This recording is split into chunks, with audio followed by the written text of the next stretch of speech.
What's up guys, and welcome back to the channel. Today we're going to be looking at a very interesting way that you can add a little bit of flair to your Gunpla builds. And it involves this little guy right here.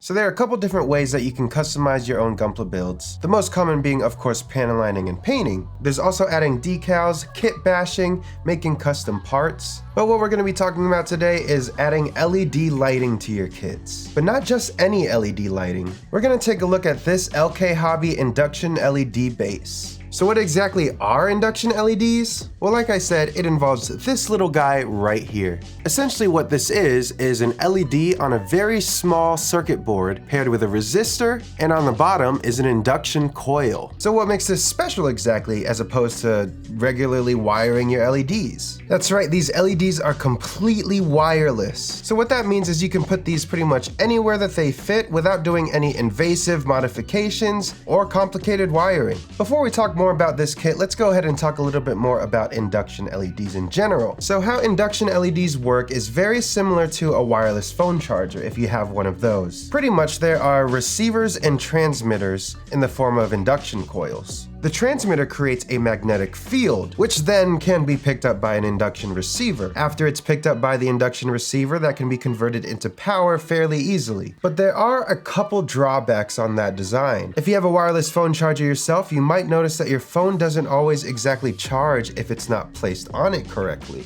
And that's because the induction coils have to be lined up properly in order for the magnetic field to take effect. And the same thing happens with these wireless LEDs. I'll take this blue one as an example. As you can see right here, it's pretty well lit. However, as I start to turn it in a certain direction, you'll see that the light actually goes out. And this can also occur if I turn it in this direction. And that's because the induction coils are getting misaligned, which means the LED isn't getting power from that generated magnetic field. Now you can see here when I turn it to the left, it loses power. However, when I turn it to the right, it still stays lit up. And that's because this LK Hobby induction base also comes with this back panel, which I would assume has a secondary induction coil in it. Now I have the back panel taken off, so it's just this base plate right here. As you can see, the LED is lit up. As I turn it left, it starts to dim again and it goes out. And as I turn it to the right, it starts to dim again and goes out. Same thing goes with every other direction. And that's what makes this design so interesting. Even though these LEDs are completely wireless, there are still limitations that you'll have to follow in order to use them properly.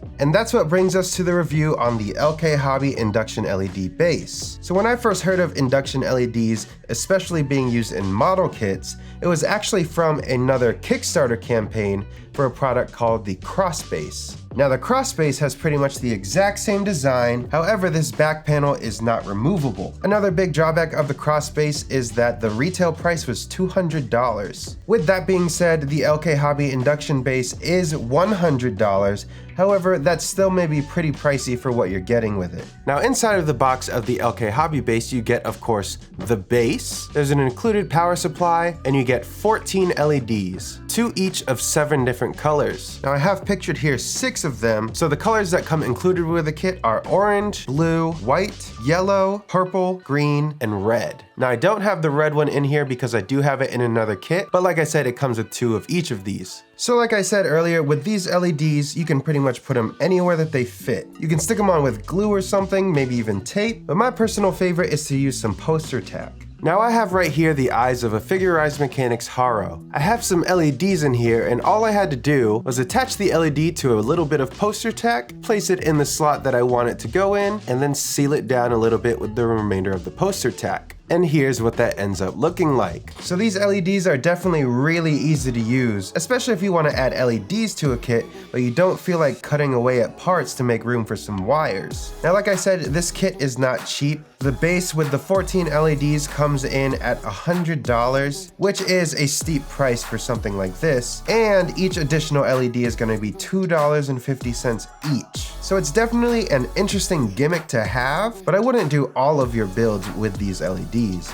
it would just get way too pricey. So all in all, do I think it's worth the price tag? Honestly, it all depends on how lazy you are to do your own LED wiring. Like I said, with a lot of kits that you want to do custom LED wiring with, you have to do some invasive cutting in order to make room for the wires. Obviously, having wireless LEDs is a big plus for that. However, there are a good amount of drawbacks with this kit. For one, it's pretty pricey. Spending $2.50 per LED can total up to a lot in the long run. Number two, the coils do have to be aligned properly, which means some poses aren't necessarily going to work all the time. Number three, the base itself is pretty small. It doesn't really seem like it would fit anything much bigger than a 1/44 scale. And lastly, it's a fingerprint magnet. It has a matted finish, so pretty much all of your fingerprints will show on it.